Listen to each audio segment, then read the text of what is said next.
Guys, ito guys ay hindi pumalo ang battery relay. Kaya tinanggal ko na at wala talagang kontak. Dapat pag sumipa yon tatakbo dito, gagana na yung papunta sa taas. Ari, ito, binaklas ko na, binuksan ko na ito. Yan. Binuksan ko na ay nag-umido na oh. Ang dumi na. May mga kuwan na. Hindi na sumipa. Akin lilinisin para sumipa siya. Hindi kasi na sumipa ito. Yan guys, atin bubuksan na ito para ito makita natin kung ano.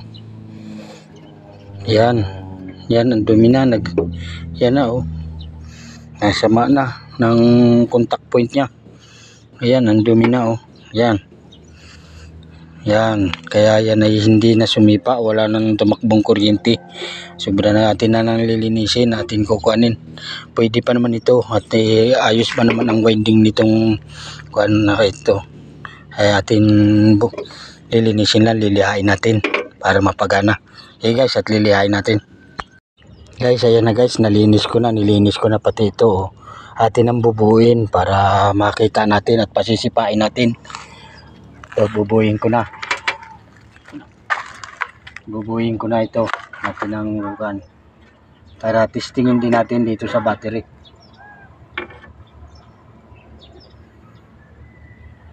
Yan, natin ang bubuin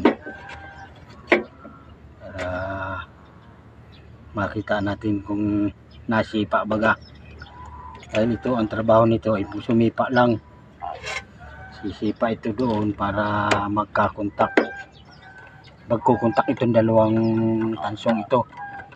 Dahil diyan nakalagay ang cable ng battery para tumakbo papunta sa taas yung kuryente.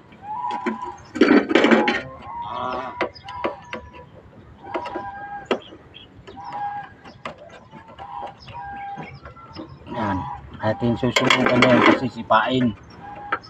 Yan, ito ang positive, ito ang negative. Dito natin ito pa sisipain. Yan, titingnan natin kung sisipa. Yun, sumisipa na siya oh. Okay na guys, nalinis na. Yan oh, malakas na siya sumipa, may kontak na. Okay guys, salamat.